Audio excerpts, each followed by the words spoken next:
Selamat pagi Ibu. Pagi.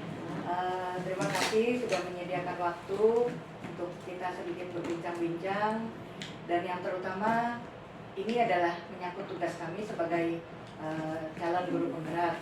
Yang paling utama saya ucapkan terima kasih untuk dukungan Ibu memberikan kesempatan kami terlibat dalam calon guru penggerak ini. Jadi dari hal seluruh materi yang kami pelajari di calon guru penggerak ini, ternyata saya juga sangat banyak belajar dari Ibu sebagai pemimpin, khususnya dalam bagian manajemen sekolah.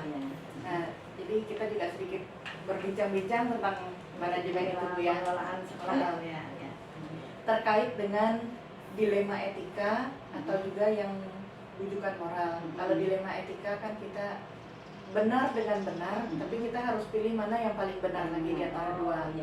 Sedangkan rujukan moral itu benar atau salah, tapi yang salah ini kita bisa bantu supaya dianggap benar. Nah, jadi mungkin selama ini Ibu tentu sering ya Bu ya menghadapi permasalahan seperti itu terkait dilema etika atau rujukan moral.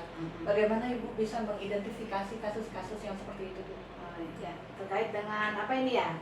Ke arah gurunya kan? Ke arah guru bisa, ke arah siswa juga bisa, karena tentu guru kita banyak, dan siswa kita juga banyak.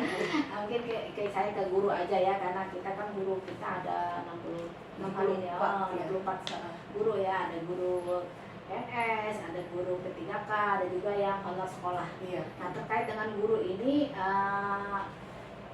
ada juga yang rajin, ada yang tidak, nah seperti itu. Nah, saya tahu guru itu rajin atau tidak rajin itu adalah yang pertama dari guru piket. Nah, kemudian saya juga lewat kurikulum. Nah, itu adalah saya. Nah, itu ya. Nah, selain itu juga ada siswa narasumbernya itu. Kan ada siswa yang sering lapor juga, Bu. Guru ini sering tidak masuk di tempat kami, katanya gitu. Nah, untuk guru biasanya saya tidak langsung memanggil, tidak langsung memanggil, karena kalau saya memanggil pasti dia jawabannya benar. Nah, nggak pernah Bu, saya nggak pernah. Pembelaan diri pasti kan. Nah, ini saya kan lewat siswa berapa kali nggak masuk, saya bilang gitu. Kemudian guru itu dia di mana? Kalau misalnya dia di kompetensi keahlian tata boga atau di perhotelan lah misalnya, saya akan menanyakan ke ketua kompetensi keahliannya, atau seandainya yang melakukan adalah ketua kompetensi keahliannya adalah guru yang terdekat di situ, teman terdekatnya yang saya tanyakan gitu kan. Sudah, terus saya tanya lagi latar belakangnya, kenapa dia menjadi sering tidak masuk, apa penyebabnya, itu paling utama itu. Karena kan nggak mungkin dia nggak masuk kalau tidak ada masalahnya. Kalau sudah ditemukan semua itu, kemudian ada guru-guru yang lain, kemudian maka kurikulum juga sudah tahu. Kadang-kadang ada juga kurikulum tidak enak katanya gitu kan, mau melaporkan kan tidak enak. Nah, guru piket yang karena guru piket kan ganti-ganti kan, nah jadi yang ganti kan, jadi guru piket yang lebih tahu gitu kan, guru piket. Jadi kemudian kita cek di daftar hadir, karena daftar hadir kita kan ada yang elektronik tuh. Daftar hadir elektronik, di waktu kita ngeprint hasilnya, oh ada lengkap aja gitu kan. Nah, tapi di ruangan tidak ada. Di ruangan tidak ada. Nah, akhirnya kita memanggil yang bersangkutan. Itu kita cek di sini. Nah, kadang-kadang saya itu agak dilema juga kalau yang saya panggil itu dia usianya lebih dari saya. Nah, itu yang saya agak kesusahan untuk saat ini. Bukan saya takut kualat, bukan sebenarnya ya. Cuman ya nggak enak hati aja lah kalau saya mau masih muda dari. Mungkin dia berpikir seperti itu kan. Nah, jadi saya panggil. Jadi masalahnya apa ini Bu? Kok beda ini? Langsung dia menjawab, enggak Bu, aku ada aja katanya gitu kan. Aku hadir kok. Tapi Bu di piket ini, mereka piket itu yang nggak ngeliat saya katanya gitu. Ya seperti itu. Jadi itulah yang sering makanya kita bicara dari hati ke hati lah kalau sudah seperti itu. Nah, ya begitu. Nah, dari CCTV-nya Ibu, CCTV-nya kan ada kurikulum, ada ketua program keahlian, ataupun guru-guru piket, dan juga siswa. Menurut Ibu, yang paling efektif itu yang mana, Bu? Siswa. Siswa. Ya siswa, karena siswa yang dia nggak bisa berbohong siswa. Iya. Karena mereka, Bu nggak ada Bu dia yang ngajar katanya. Kalau yang nomor 2-nya guru piket. Kalau kurikulumnya masih nggak tega. Ada keterbatasan kurikulum juga, karena nggak melihat juga kan. Ya itu ya. Kalau guru piket itu, kalau kena guru piket yang penakut, dia tidak memberi tanda apa-apa di situ. Nah, tapi kalau siswa dia berani. Cuman kasihannya lagi siswa itu kalau ketahuan kelas itu yang melapor, nah yang guru yang bersangkutan ini, makanya saya nggak mau memberitahu siswa ini yang nggak kan, Bu kayaknya ibu nggak masuk, aku ada keliling seperti itu aja. Saya ada keliling, ibu nggak ada, sebenarnya gitu kan tidak bisa nolak lagi dia. Cuman itu kalau untuk permasalahan guru itu tidak berlangsung lama. Nah, ada 2-3 kali pertemuan, 3 kali kita pemanggilan, setelah itu sudah mulai normal kembali.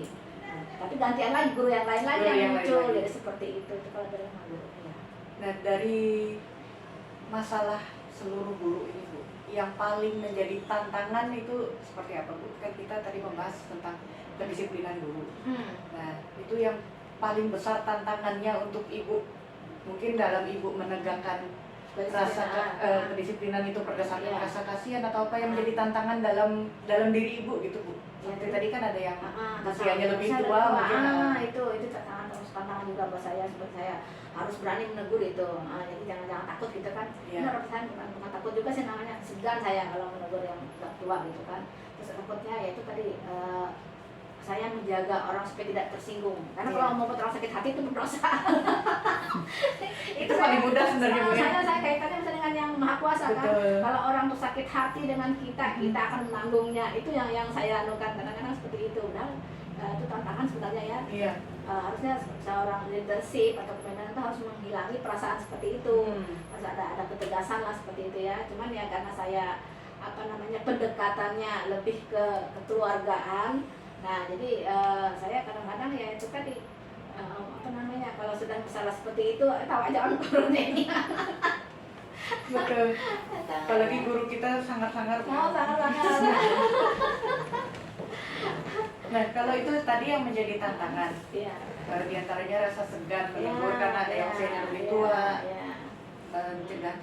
Tapi ada tidak Bu yang teman-teman atau guru-guru ini yang lebih kooperatif sehingga memudahkan Ibu untuk mengambil keputusan? Banyak sekali itu, banyak mereka yang seperti itu kan, yang bisa diajak berdiskusi. Nah, ada beberapa yang sudah yang dulunya cuek, tidak mau terlibat program sekolah itu apa, nggak ikutlah kayak gitu. Tapi dengan kita ada pendekatan secara kayak kekeluargaan tadi kan, dari hati ke hati, hanya ikut mendukung. Nah, itu yang saya senangkan, ada beberapa di kompetensi kalian yang seperti itu, yang awalnya nggak mau, itu paling nanti kalau ikut program ini yang dikenal, yang mendapat penghargaan juga kepala sekolahnya. Nah, ini kita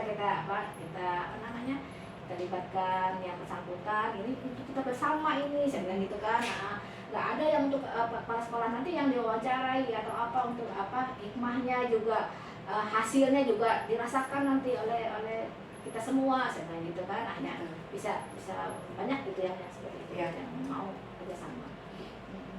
Berarti jika ada masalah pun bukan Ibu lagi yang memberikan solusi, tetapi Ibu benar-benar membuka jalan. Dia sendiri yang menentukan solusi. Kemarin kan ada yang gurunya, aku nih misalnya aku gini Bu, kenapa aku sering terlambat, aku nih harus kerja dulu. Nah, maaf ya, aku nih gajiku kurang katanya gitu kan, kita wajar teman kita ada seperti itu kan. Jadi aku tuh harus apa katanya ada ini mengerjakan pekerjaan, apakah mencuci ke tempat orang lain atau gimana supaya aku tuh dapat uang katanya untuk keluargaku. Akhirnya dia ke membuat kue gitu. Membuat kue. Harus saya antar dulu ke orang-orang dulu, sehingga itulah yang membuat saya terlambat ke sekolah. Nah, itu saya kasih solusi bagaimana kalau membuat kue ini setelah kamu mengajar aja dulu selesai, nanti setelah pertengahan sudah selesai silahkan pulang. Enggak, saya 7 jam katanya ngajar dari pagi sampai siang.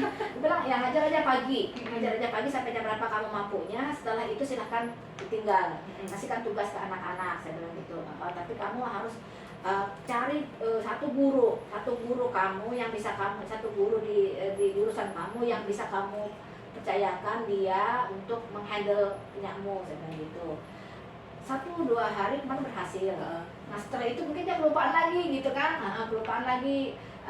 Apakah teman yang diajaknya ini nggak mau kan suruh menjaga terus kan. Nah jadi kan gantian. Nah, terus ya dikasih juga rewardnya apa, saya bilang dia temanmu itu mungkin kue yang hasil buatan kamu tadi, kalau ada lebihnya dikasihlah ke temannya, seperti itu. Jadi supaya aman, saya bilang ya sempat dilakukan seperti itu, jadi bisa teratasi. Ada satu dulu yang seperti itu. Ya. Nanti masalahnya itu bisa diselesaikan dengan dia sendiri dengan juga santai, yang akhirnya, dan dia yang memutuskan. kita yang memberikan solusi ke dia, akhirnya dia juga yang memutuskannya. Oh seperti ini, oh ya seperti itu. Kalau saya yang memutuskan, saya bilang kamu sudah kena panggilan peringatan terus ini, makanya sekolah yang tidak pernah memberikan SP ke SMK 3. Betul. Yang tidak pernah memberikan SP pada gurunya, betul. Betul, saya akui itu, Bu. Nggak pernah kan kemudian, nanti nggak pernah saya memberikan SP. Kalau sekolah-sekolah lain ada SP? Iya, ada SP. Sekolah kita memang belum pernah. Belum pernah saya ngasih SP. Saya 17 tahun di sini Ada SP. belum pernah mendengar ada kepala sekolah memberikan SP. Ya. Karena saya itu tadi pendekatannya, kalau bisa ya gitu kan dulu. Karena ya itu tadi, kalau orang sakit hati kalau dapat SP itu, sakit hati nanti nanggung dosanya, ini kebanyakan dosa sendiri sudah ada, nanggung dosa orang lain lagi.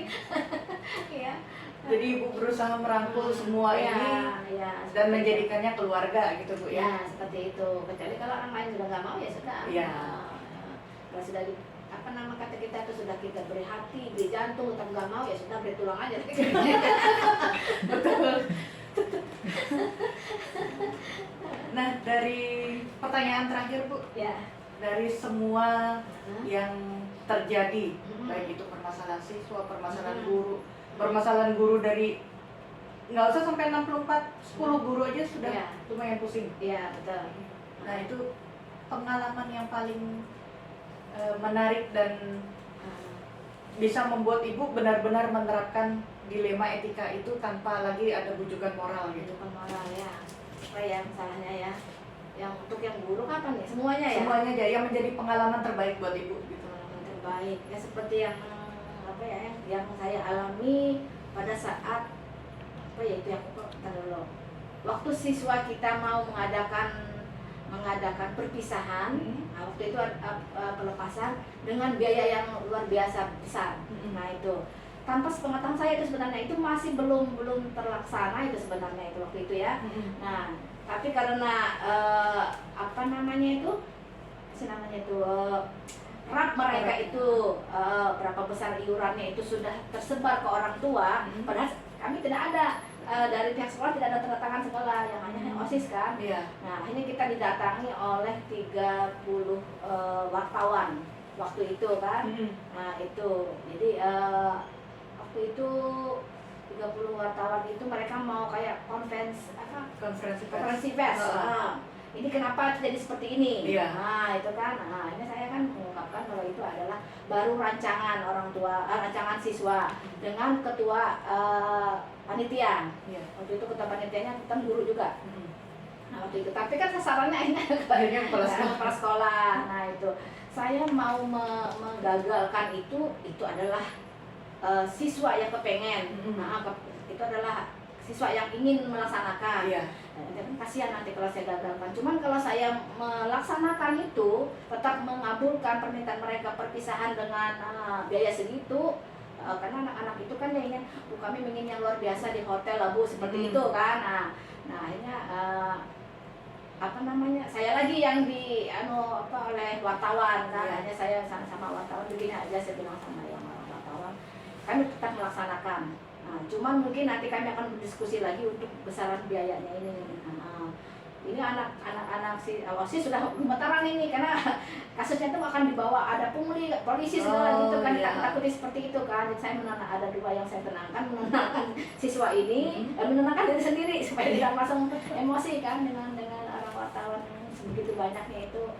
Di situ saya untung ada kesiswaan waktu itu, membantu juga dari ada teman juga yang membantu kan dari guru sini. Jadi kerjasama itu harus baik. Kesiswaan, kemudian dari pokja kesiswaan ada dulu ada beberapa mereka. Kemudian ketua panitia dulu waktu itu Pak Nopri waktu itu ketuanya. Kemudian dari guru BK juga membantu, sampai kami juga melibatkan orang luar dari ombudsman. Nah, jadi untuk yang di lima etika yang paling dilema sekali Iya. itu yaitu saat itu. Nah, jadi kita sampai melibatkan dari berbagai pihak ya, dinas pendidikan juga ikut terlibat. Nah, jadi akhirnya supaya semuanya bisa terlaksana, akhirnya kita tetap laksanakan pelepasan itu, cuman dananya tidak sespektakuler itu. sespektakuler itu ya, walaupun itu sebenarnya belum terkumpul dananya, masih hanya baru itu rencana itu iya. terbawa pulang oleh siswa, dilihat oleh orang tuanya itu kebetulan adalah wartawan dari SM juga, dia foto, dia sebarkan, jadi seperti itu. Nah, Miskomunikasi komunikasi sebenarnya. aja. Nah, jadi itu termasuk ya dilema yang juga, makanya sampai orang luar datang gitu. Iya. Tapi kita tetap kita laksanakan. Ya, saya sangat berterima kasih Ibu. Besar sekali pelajaran yang bisa saya petik dari bincang-bincang kita, khususnya dalam pengambilan keputusan itu terkait dilema etika ataupun dengan bujukan moral. Jadi sesuai dengan alurnya menerapkan empat paradigma, 3 prinsip pengambilan itu, kita melihat paradigmanya berdasarkan rasa keadilan dan juga rasa kasihan. Itu sudah terjadi, dan juga 3 prinsip itu Ibu berpikir, bahkan itu 3-tiganya memang benar-benar Ibu lakukan gitu ya. Jadi berprinsip ke jangka panjangnya juga, melihat ke akhirnya nanti seperti apa, dengan menyesuaikan ke peraturan yang ada. Kemudian juga 9 langkah pengambilan keputusan, bahkan sampai ke uji menjadi panutan, menjadi idola, itu benar-benar secara tidak sadar itu sebenarnya sudah dilakukan.